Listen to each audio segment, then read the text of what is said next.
করে বলল, আমার একটি দাসী আছে, ওর হাত কেটেই দেখুন আপনাদের কার সিদ্ধান্ত সঠিক। মানুষ কত নির্মম হলে এমন একটি সামান্য তুচ্ছ জিনিসের জন্য এত বড় কঠিন সিদ্ধান্ত নিতে পারে তা বলার অপেক্ষা রাখে না। মনিব যখনই রাবেয়াকে খাবার টেবিলে ডাক দিল, রাবেয়াও অমনি খাবার টেবিলে মনিবের সামনে হাজির হলো। প্রাণী তথ্যবিদ বলল, এই মেয়েটার হাত কেটে প্রমাণ করে নিন। রাবেয়াকে চেপে ধরে তার হাত কেটে দেখে যে পাখির জোড়ার হাড়ের সাথে মানুষের জোড়ার হাড়ের কতটা পার্থক্য রয়েছে। রাবেয়ার খুবই কষ্ট হলো। প্রায় মাসখানে পরে আস্তে আস্তে তার ক্ষত ভালো হলো। আল্লাহর আরশ পর্যন্ত না কেঁপে পারেনি।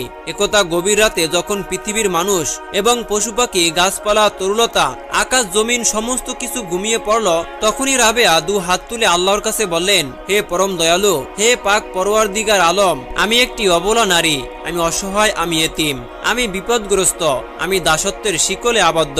আমি আমার মনিবের দৈনন্দিন অত্যাচার এবং জুলুম নির্যাতন ভোগ করেই যাচ্ছি শুধু তোমার সন্তুষ্টি লাভের জন্য। তুমি একটিবারের মতো আমাকে বলে দাও যে তুমি আমার প্রতি সন্তুষ্ট কিনা। এই বলে বলে রাবেয়া ফুপিয়ে ফুপিয়ে কান্না করছে এবং তার চোখ দিয়ে অজরে পানি পড়ছে। হযরত রাবেয়া বসরি রহমাতুল্লাহ আলাইহি একদিন পথ চলতেছিলেন। হঠাৎ আসার খেয়ে পরে গেলেন। অতি কষ্টে কাতরাতে কাতরাতে বাড়ি ফিরলেন। বাড়ি ফিরে অজু করে নামাজ আদায় করে আল্লাহ পাক রব্বুল আলামিনের দরবারে হাত তুললেন। বললেন, আমি অত্যাচারী মনিবের দাসী, সর্বদিক থেকে কষ্টে জর্জরিত, তাতে আমার কোনো অভিযোগ নেই। এর চেয়েও বেশি কষ্ট সহ্য করতে প্রস্তুত আছি।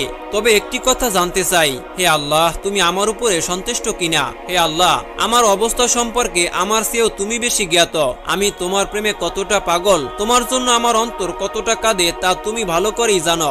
রব্বুল আলামিন, আমি দুনিয়ার কোনো কাজে শান্তি পাই না, শুধু তোমাকে সিজদা দিলেই অন্তরটা শীতল হয়ে যায়। যদি আমার ক্ষমতা থাকতো, আমি যদি দাসী না হয়ে আজাদ থাকতাম